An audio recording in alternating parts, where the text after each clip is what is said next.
Bismillahirrahmanirrahim. Assalamualaikum warahmatullahi wabarakatuh. Kembali saya Nur Fatoni dari Alami Channel Official menyapa Bapak Ibu sekalian dan para pemirsa di bulan Ramadan ini.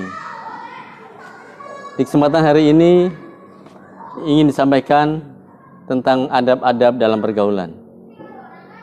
Ada banyak poin, ada banyak hal yang perlu disampaikan karena pergaulan ini adalah interaksi kita dengan sesama manusia. Baik itu muslim, bukan muslim, tetap mereka adalah manusia yang harus kita lakukan dan harus kita interaksi dengannya sebaik-baiknya.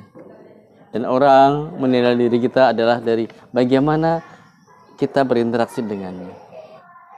Hal yang pertama bagi kita seorang muslim adalah mengucapkan salam. Assalamu bainakum. Kita berinteraksi dengan mengucapkan salam. Orang Indonesia bisa selamat pagi, orang Inggris bisa good morning, how are you, dan seterusnya. Dan kita kaum muslimin punya satu salam yang sangat universal, berlaku di mana saja di belahan bumi ini. Assalamualaikum warahmatullahi wabarakatuh. Sebuah ringkas, ucapan yang ringkas tapi bermakna sangat dalam, bahwa kita menerima kehadiran orang yang berinteraksi dengan kita. Dan ketika dijawab dengan waalaikumsalam, maka nyambunglah itu. Barulah kita mulai bicara hal yang perlu kita bicarakan.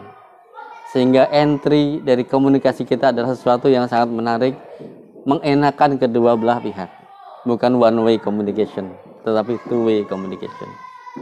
Inilah adab yang pertama dalam pergaulan, bagaimana kita mengucapkan salam. Bahkan di sebuah riwayat dinyatakan bahwa Rasulullah SAW juga biasa mengucapkan salam bahkan kepada anak-anak. Dia sambil berjalan ke tempat kemana, melihat anak-anak berkerumun, langsung Assalamualaikum, apa kabar, dan seterusnya, bercanda sebentar dengan anak-anak dan melanjutkan lagi perjalanannya. Hendaknya kita meneladani akhlak Rasulullah dalam bab adab ini ya. Yang kedua adalah bagaimana memilih teman yang baik dalam pergaulan. Boleh jadi kondisi mengharuskan kita berinteraksi dengan beragam orang, beragam kepentingan, beragam karakter. Ada yang baik, ada yang kurang baik. Tetapi dalam memilih teman, lingkaran dalam interaksi kita, maka hendaknya kita memilih orang-orang yang memang baik untuk kita interaksi dengannya.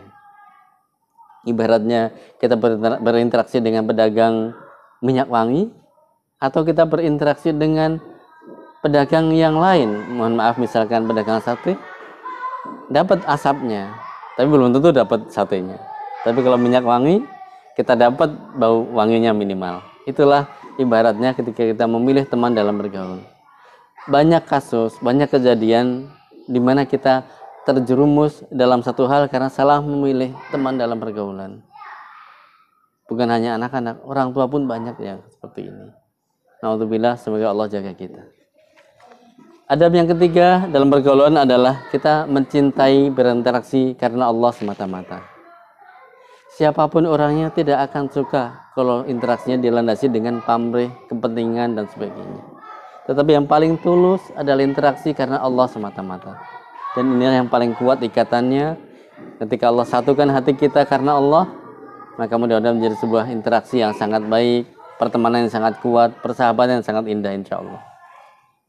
Yang ketiga, yang keempat berikutnya adalah saling tolong-menolong. Tentunya dalam hal-hal kebaikan. Wa ta'awanu 'alal birri wa taqwa wa la ta'awanu 'alal itsmi wal 'udwan.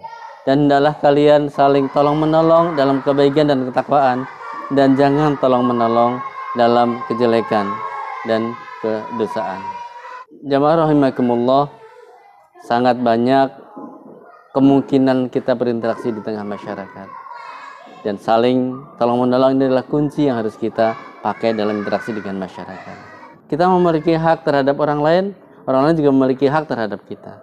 Kita memiliki kewajiban terhadap orang lain juga memiliki kewajiban terhadap kita. Begitulah. Dan manakala kita saling memahami batas-batasnya ini, maka insya Allah semua bisa terjaga dengan baik. Yang berikutnya lagi adalah bagaimana kita menjauhi hal yang berpotensi menimbulkan keburukan. Salah satunya adalah zon, prasangka-prasangka. Boleh jadi opini, framing, dan sebagainya bisa terkadang menimbulkan perubahan, pembiasan dari realita yang sebenarnya. Jangan sampai kita terjebak dalam hoax, terjebak dalam framing, hingga kita kemudian lupa pada hakikat realita yang sebenarnya. Bapak Ibu sekalian dirahmati Allah, para pemirsa Alami Channel Official yang dirahmati Allah, inilah yang dapat disampaikan hari ini tentang beberapa adab-adab dalam pergaulan dan interaksi kita dengan manusia yang lainnya. Dan tetap kita Muslim, berinteraksi dengan Muslim harus sangat baik. Berinteraksi dengan orang yang belum Muslim juga harus baik juga interaksi kita.